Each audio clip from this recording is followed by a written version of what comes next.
Welcome to Peculiar Tales, the show where we dive into the stranger things in history, urban legends, ghost stories, and anything else we find, well, peculiar. I'm Christy. And I'm Don.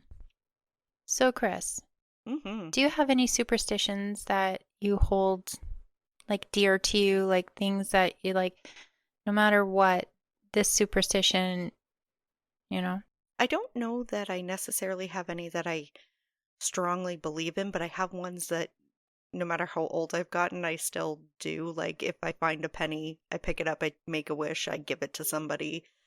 I do the I don't know if anybody else knows this one, but you know the Tootsie Pops, the ones that have the Tootsie Roll inside, the suckers? Okay. Okay. On those, there's some that the wrapper will have a little guy shooting a bow and arrow and it's got a star on it. What? Yeah, and it's not on all of them. And the thing is you put your thumb over it if you get that one and you make a wish because he's shooting a shooting star. Wow. So I always do that one still to this day. You say to this day, and I've never even heard of Yeah, it. Like, yeah, that's I've done that interesting. since I was a kid. Yeah. Wow. For me, it's the salt. Throw it Mm, over your left shoulder. that is another one. You know what I Yes. mean? We have the don't walk underneath the ladder bit. Mm-hmm. To this day, it's like I figure out any other avenue. Both of And those are if, correct. I don't do I don't walk under ladders either, and I definitely throw the salt over my shoulder if I spill it. well, yeah, like I could be like on the other side and there's other people saying, and I'd be like, I'm sorry, unless this ladder closes up, I'm over here and you're over there. Right? Yeah, Uh, yeah. I'll walk around it through the puddle if I have to. I'm just not going under it. right? Because you can't chance it. Mm-mm. Because what happens, If it like the is bad worst luck? case of whatever it is, like to this day, like breaking a mirror. Mm-hmm. Like you crack a mirror, and part of me is like, oh hell, Oh no, here we go. right? Yeah, exactly. So the Victorian era has been one that sparks interest of romance, luxury, and innovation. But it also brings interest in the Gothic style, the richly detailed clothing, architecture, and interior design, with those pointed arches, steeped roofs, grand staircases, and let's not forget the dimmed backgrounds. The occult, superstition, and death were a big part of their daily lives, mostly because death was so common. And so belief systems helped people cope with their fears. Today we'll be talking about some interesting and maybe even disturbing things about the Victorian era. So let's start with superstitions pertaining to death. Birds were seen at times as bad omens. If a bird crashed into a window or was seen pecking at one, this was interpreted as death was on its way. Also, if a sparrow landed on a piano, this too was a bad omen of death. Umbrellas being opened indoors, spilling salt, or even seeing a single snowdrop flower in a garden also meant possible death was on its way. Once someone died, there was a host of things that would need to be put in play. Clocks indoors would be stopped to prevent someone else that was also part of the home from dying as well, and it also showed great respect for the dead. When the body was buried, time was then restarted. Mirrors were covered up with black cloths. This was to stop the deceased person's spirit from getting confined in the mirror, which was a portal to the afterlife. And some say that this was also to protect the living from the harm of the deceased spirit. Once the deceased was in fact proven to be dead, and before the burial, some people would opt for the option of getting their picture taken with the dead. It is said that the reason for this could have been because it was very expensive to get your picture taken. So this was the absolute last time you could get a photo in case you had not had the opportunity beforehand. They would use stands that helped to hold up the dead, and family members themselves would help prop the dead up. It has also been said that because the deceased eyes had to be closed, they would draw an eye on the eyelids to make the dead look alive. Funerals were not exempt from the superstitions. If someone was coming head on to a procession, it was encouraged that you turn around and go the opposite direction. But if you could not go in the opposite direction, it was encouraged to hold a button the entire way to your destination and let it go then. The wake was a time where the body was on watch to make sure the person was dead and not in a coma before burying them. It was thought that if you were pregnant, you were to stay home because there was a chance that your deceased family member could come back as your son or daughter.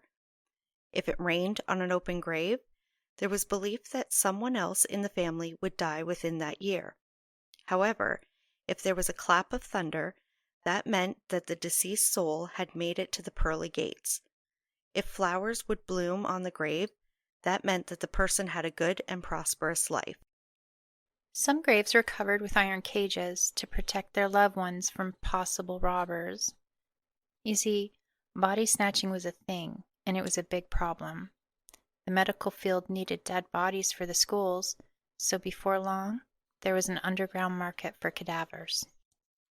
So this is why the iron cages were used. It makes sense, right? The cages also protected their loved ones from vampires as well. They couldn't chance it. It's been rumored that the Victoria era had vampire kids, but we couldn't find any evidence to support this. It wasn't all about superstitions, though. The Victorians had other things going on as well, like their fascination with the human hand. It was a trend to have the hand put on household items such as pictures, platters, and glassware. This was very popular. Alien contact was around even in the Victorian era. It was thought at one point that aliens could possibly be contacted by using giant mirrors. The Victorians did not have the same ideas as we do about aliens, but did entertain the idea of trying to make contact with them just in case they were there. The scientists of the day had many ideas of contacting other planets, such as Mars. Some thought that if a person rode on a train, that the possibility was there that you could go mad. It's been written about that this may have stemmed from an incident on a train. When the train was in motion, there was a crazed madman that had an unsettling laughter. The man tried to get the other passengers on the plane to be out of control and act insane. The man pulled out a gun and he tried to shoot out the windows. Now, when the train had stopped, the man was then calm as if his previous behavior never took place. However, when the train started to move again, the man again began to be insane. So, appearances mattered a lot to the women. While skincare routines seemed natural, using things like rose water and cucumber for moisturizing, and as far as makeup, the women tried to keep it a secret that they even used it. So it was important to always look as natural as can be. However, what was not a natural remedy was when they tried out what's been coined as the tapeworm diet. Yeah, you heard that right. They used tapeworms to become thin. It is said that the dieter would swallow beef tapeworm cysts in the form of a pill. Then the thought was the tapeworm would grow in the intestines and eat all the food in the body.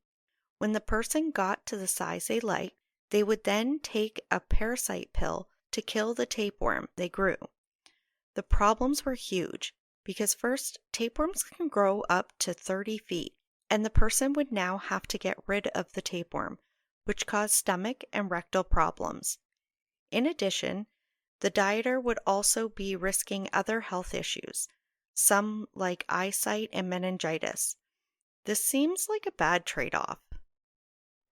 Along with the appearances, the Victorians loved to wear dead things. They would make jewelry with bugs or insects, such as butterflies and moths. As well, it was not unheard of that they would get some birds stuffed and stick them on their hats. This process is known as taxidermy. It has been said that the Londoners from the Victorian era were all about Egypt. They loved to travel there. As well, they used to collect things for their own personal collections or maybe even for museums. One of the things that was popular to bring back were mummies as a memento. It has been written that Mr. Thomas Pettigrew had unwrapped a minimum of 40 mummies and thought it to be fun, to hold some parties around this event. It's unclear if each mummy he found had a party around its unwrapping. However, along with being a great host at these events, it's said that Thomas also embalmed the 10th Duke of Hamilton in the ancient way of mummifying people. The 10th Duke of Hamilton was later buried in a sarcophagus that he had bought decades before. The frame is said to be chiseled out to fit him. Egypt was such a trend with the British that a person may still find traces of this trend in some architecture from that era.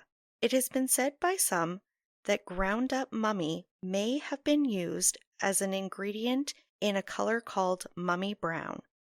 Some thought the morality of using them in paint was just plain wrong, and other opinions were that the ingredients made the paint of poor quality to use. The Victorian era also had their fair share of unhappy married people. Divorce was not an allowed thing until 1857. So, there was a loophole that they used. You see, husbands would find some rope, tie the wife to the rope, and lead her around the streets, asking other men for offers.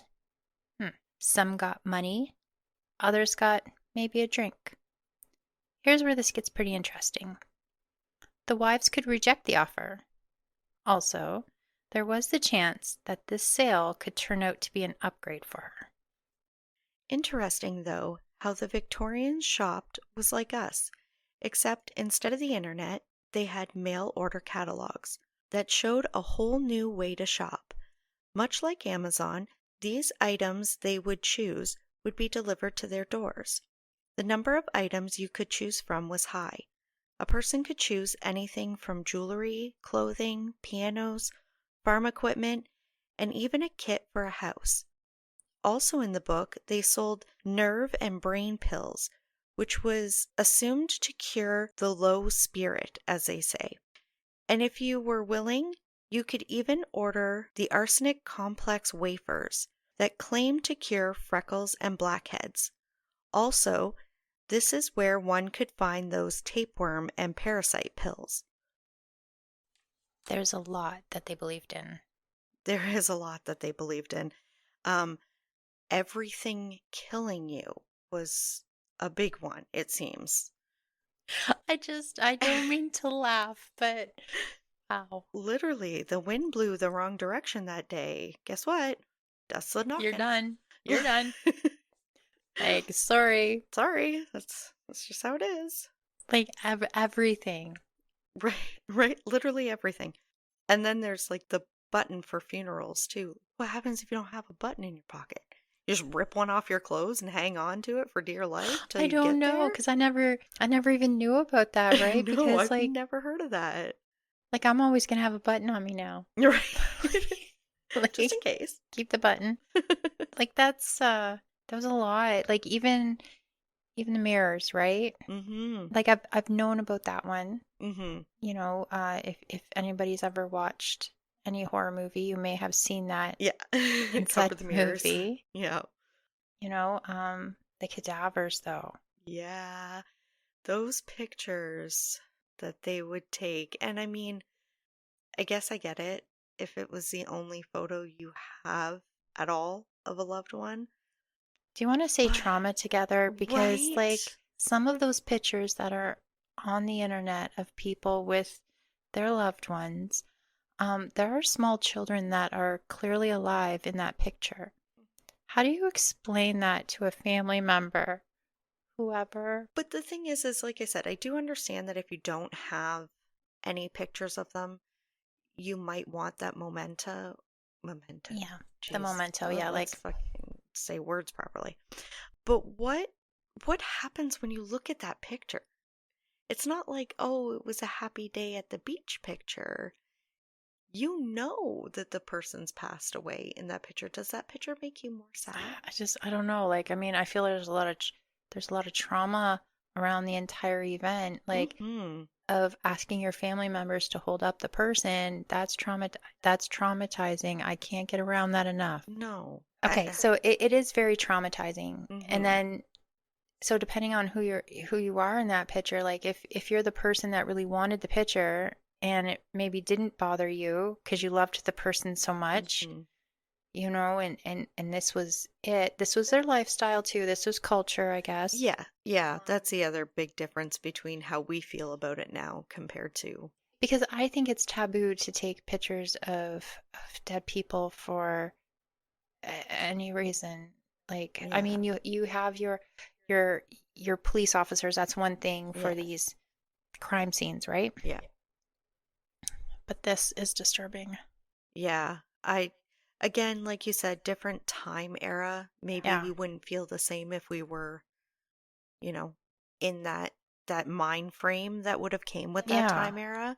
It's just a lot. Yeah, it's a lot to take in now, for sure. Like there's a series on TV. I can't remember if it's Netflix, Prime, but it's called still something. The show is about this photographer that goes in and takes pictures, these pictures Oh, actually, wow. right? And it's a bad drama. Like, not that the show is bad, but it's like it's about this. Yeah. So they've made dramas around this. And the hands, now I've seen the hands. Yeah. That's cool. That's like the palm reading hands, right? Yeah. Right. When you see these pictures, that's kind of cool. Like you would want that maybe for the spooky season. Right. Maybe like a set of dishes with it. It's pretty neat, Yeah. actually. It's not gory or anything. It's just Yeah, it's just like the that open hand, your fingers. together open hand. Yeah, it's pretty neat. The train, that The guy. train. That is Did he such a know he was weird going to start story. off a line of paranoia? Right. Triggered paranoia in people for decades. Like he was clearly having a really bad day, Mm-hmm. and that triggered many other people to have bad days by the sounds of it. Yeah, exactly. Oh, and then you've got the parasite pill. Oh, the tapeworm diet. Oh, yeah. Let's just. I was horrified when I first heard this. I, I can't. I get we all want to look a certain kind of way, for sure, for sure. But putting a tapeworm in you that could grow 30 feet and do damage to your entire body, I just don't know that that's worth it. Right? I can't. No, No. knowing that it was inside your belly all the time. I, Do you know there's things in life where, you have the rough idea of this is a good or bad mm-hmm, idea? And sometimes people can say, like, this was a crappy deal, and you believe them. mm-hmm. You do. And then there are some things where you just know. Yeah, You should just know, like, mm-mm, maybe don't do that. I'm not going to do that. Tapeworms seem to be that. That's high on that list. And then to be like, oh, don't worry, you just take this and then you take another pill that'll kill it. But I mean, it's still there.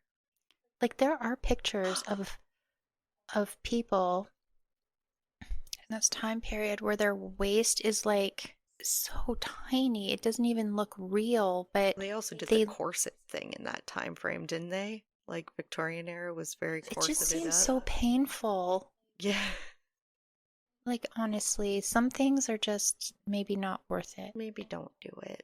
Like breathing sounds like a fun idea.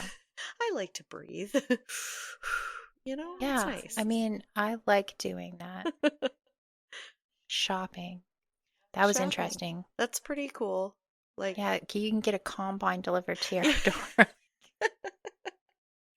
The heck, I got right? myself a whole house building kit and some nice jewelry and some farm equipment while I was at I wanted to it. look good, so I even got me a parasite pill. Or the arsenic wafers. Because who wants a freckle? It seems not worth it. Again, like what's the alternative? Your skin starts to glow and not in a good way? Uh, Like, so I'm not sure if it's true or not, but I think arsenic back in the day, it was used so much. Like, they even used it on fly traps, yeah. right? Like, it was a common thing. And that it's actually used as a preservative. Oh. But the more you took it, the more your body got like not, I don't know if you would call it addicted, but if you just suddenly stopped using it, that's when you could really like see some damage. Oh, that's lovely. And that paint. Oh, let's just not use that in our house. Oh, Dawn, how do you like my mummy brown walls?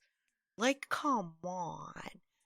Okay, so what's more disturbing, like using the paint that has the mummy in it, or the people complaining that it made it of poor quality? Like they don't even care that it was a dead person. It's Yeah, I like think they lean more it on just the it's not good paint. moral side of that one. I don't think you should be doing that, whether it makes the paint I'm good or with you. not. Yes. But the fact that people were Agreed. out there like, I just don't like the way the paint works. It doesn't go on as nice as the other paints. Mm, No thanks. right? Okay, the rope. Oh my God. So this is funny because it's This like, is hilarious. what if you were to be the wife and you're just not loving the person you're stuck with? I mean, he's got you on a rope in the middle of the friggin' street trying to sell you off to the highest bidder. Yeah, I'm pretty sure you don't like the guy. Just throwing that out there. I just can't even. Like, I feel like I just want to root for the girl. Like the wife going, yes, Absolutely. you upgrade. That's the thing, right? You'd be sitting there Yeah. going, come on, upgrade. Come on, upgrade. Like, just hoping that the guy that's like, you know what? I'll buy you a drink and here's $5. Yes. My answer is yes. But how bad? It's got to be pretty bad if you want to keep the guy that put you on the rope. Right? If you want to veto it. Right? Like, how bad? I mean, I feel like there would be some legitimate vetoes, though, probably. Like, I mean, you're not just gonna agree with the first guy that walks up, I'm sure. Right? So it's kind of like you can almost envision somebody saying, anybody, is there any other takers? Like, Anybody? Raise your hand. like advocating for herself.